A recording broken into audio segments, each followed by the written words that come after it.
Radar systems. This is the primary method for detecting larger, more conventional drones. Specialized short-range radars, often optimized for small radar cross-sections and low-altitude targets, are designed to detect UAVs that standard air search radars may miss.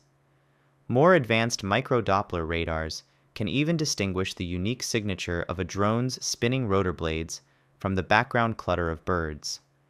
Radar provides long-range, all-weather detection, but it can struggle to find very small or low-flying drones in a complex urban environment.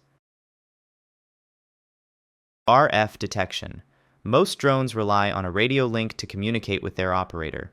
RF detection systems are essentially sophisticated listening devices that constantly scan the radio spectrum for the known command and control frequencies used by drones. When a signal is detected, the system can often classify the link, and sometimes the drone make/model, and, with multiple sensors, geolocate the operator and/or the drone's link path. This is a highly effective passive detection method.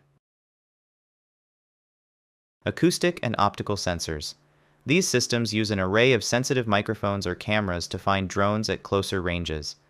Acoustic sensors are programmed to listen for the unique sound signature of a drone's propellers, which is distinct from other background noise. Optical sensors, often high-resolution thermal or electro-optical cameras, use AI-powered image recognition to automatically spot and track a drone in the sky. These are often used to confirm a detection made by a radar or RF system. Electronic warfare. This is one of the most common soft kill methods, and it can be very effective, depending on the drone's autonomy, frequencies, and anti-jam design. Jamming involves blasting a powerful, disruptive radio signal at the drone, severing the link between the drone and its operator. This can cause the drone to hover, return to its launch point, or land immediately. Spoofing is a more sophisticated technique where the defender transmits false GNSS-like signals to mislead navigation, potentially pulling the drone off course or disrupting its mission, though outcomes vary a lot by drone and settings. GNSS jamming. While often grouped with electronic warfare, GNSS jamming is a distinct and widely used technique. It specifically targets a drone's ability to receive signals from satellite navigation systems like GPS. A GNSS jammer is a powerful radio transmitter that broadcasts noise on the same frequencies used by satellites, overwhelming the drone's delicate receiver. This degrades or denies satellite navigation, which may trigger a failsafe, reduce accuracy, or cause loss of control, depending on the drone's sensors and configuration. Cyber takeover. This is the ultimate hijacking of a drone. Unlike jamming, which just breaks the link, this method involves exploiting a vulnerability in the drone's own command and control software.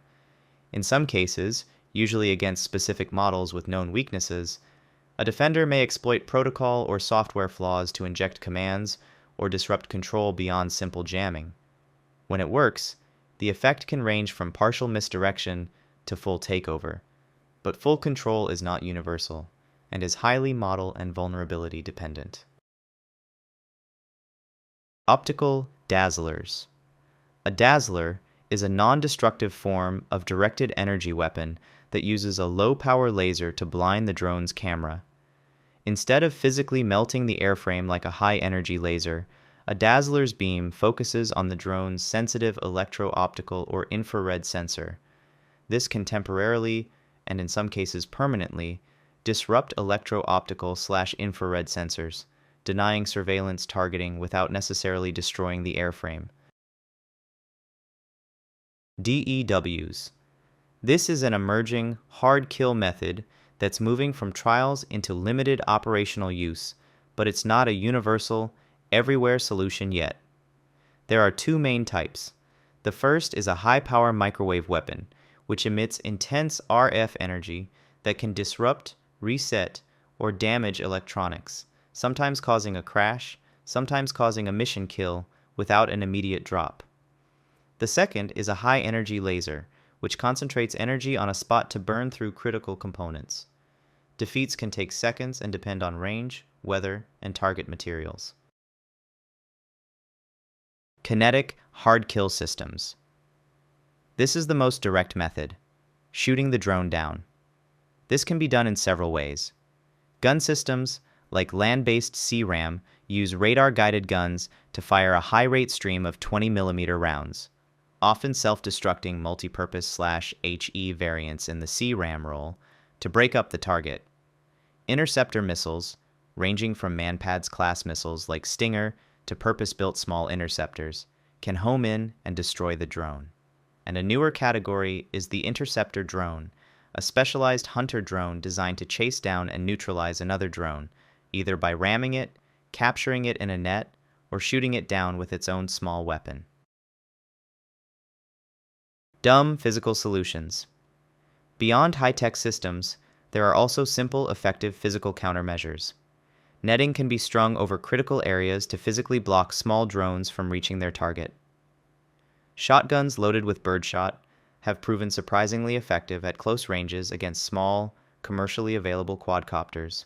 Police have trialed trained birds of prey for drone interception, but at least some high-profile programs were discontinued after testing. Passive protection and obscurants. This is a category of defense that aims to defeat the drone's mission rather than the drone itself. Passive protection includes physical measures like hardened overhead cover to protect critical equipment, anti-drone canopies or nets, and using camouflage to hide assets. It also includes obscurants, like smoke or aerosols, that can reduce what electro-optical/infrared sensors can see, making identification and targeting harder rather than truly invisible. C2. This is not a weapon, but the brain that controls the entire C-UAS system.